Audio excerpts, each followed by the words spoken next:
Tariff യുദ്ധത്തിൽ അമേരിക്കയും ചൈനയും നേർക്കുനേർ. ചൈന ഏർപ്പെടുത്തിയ 34% പകരച്ചുങ്കം ഒഴിവാക്കിയില്ലെങ്കിൽ ഗുരുതരമായ പ്രത്യാഘാതം നേരിടേണ്ടി വരുമെന്നാണ് അമേരിക്കയുടെ മുന്നറിയിപ്പ്.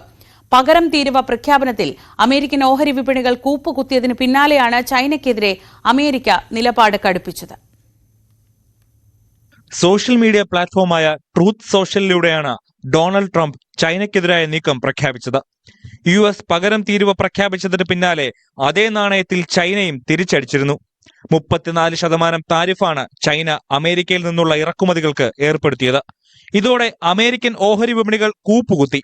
പ്രതിസന്ധി താത്കാലികമെന്നും ആശങ്ക വേണ്ടെന്നും പ്രഖ്യാപിച്ച ട്രംപ് പക്ഷേ ചൈനയോട് നിലപാട് കടുപ്പിച്ചു.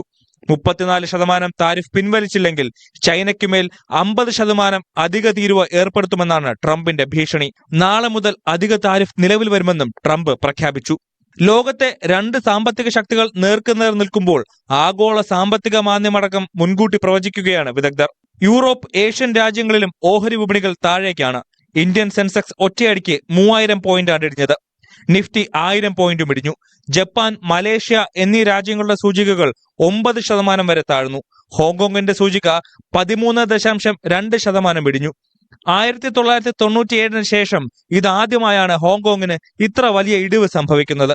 വെല്ലുവിളികൾ നിറഞ്ഞ ഘട്ടത്തിലൂടെയാണ് ലോകം ഇപ്പോൾ കടന്നു പോകുന്നതെന്നാണ് ബ്രിട്ടീഷ് പ്രധാനമന്ത്രി കെയർ സ്റ്റാമറിന്റെ പ്രതികരണം.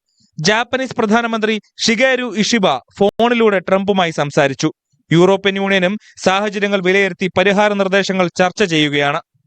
വ്യാവസായിക ആവശ്യങ്ങൾക്കുള്ള ചരക്ക് നീക്കത്തിന് തീരുവ ഒഴിവാക്കണമെന്ന ആവശ്യമാണ് ചർച്ചകളിൽ ഉയരുന്നത്. യൂറോപ്യൻ യൂണിയൻ വാണിജ്യ മന്ത്രിമാർ ബ്രസൽസിൽ യോഗം ചേർന്നു. ഉഭയകക്ഷി ചർച്ചയിലൂടെ പരിഹാര ഫോർമുല കണ്ടെത്താനുള്ള നീക്കത്തിലാണ് ഇന്ത്യ. ഇന്ത്യൻ വിദേശകാര്യമന്ത്രി S Jaishankar American state secretary Marco റൂബിയോയുമായി സംസാരിച്ചു. അമേരിക്കയുടെ ഭീഷണിയോട് ചൈന എങ്ങനെ പ്രതികരിക്കുമെന്ന ആകാംക്ഷയിലാണ് ലോകരാജ്യങ്ങൾ. News desk, News 18. ഇപ്പോൾ വരുന്ന മറ്റൊരു വാർത്ത, ഇലോൺ മസ്ക്, ട്രംപിന്റെ ടീമിലെ പ്രധാനി. ട്രംപ് ഡോഡ്ജ് എന്ന പേരിൽ ഈ സർക്കാർ പരിഷ്കരണങ്ങൾക്കൊക്കെ വേണ്ടി ഉണ്ടാക്കിയിട്ടുള്ള ടീമിലെയൊക്കെ പ്രധാനിയായ ഇലോൺ മസ്ക് ഇക്കാര്യത്തിൽ ട്രംപിനെ നിലപാടിലെ എതിർപ്പ് അറിയിക്കുന്നു. ഈ താരിഫ് എന്ന് പറയുന്നത് എത്രയും പെട്ടെന്ന് പിൻവലിക്കണം. ഒരു EU-US ഫ്രീ ട്രേഡാണ് വേണ്ടത്. യൂറോപ്യൻ യൂണിയനുമായി ഇത്തരം താരിഫുകളൊന്നും ആവശ്യമില്ല എന്നൊക്കെ ടെസ്ലയുടെ മേധാവി കൂടിയായ ഇലോൺ മസ്ക് അറിയിച്ചിരിക്കുന്നു എന്ന വാർത്തകളൊക്കെ അന്താരാഷ്ട്ര മാധ്യമങ്ങൾ റിപ്പോർട്ട് ചെയ്യുന്നുണ്ട്. അതിന്റെ വിശദാംശങ്ങളിലേക്ക് നമുക്ക് പിന്നീട് എത്താം.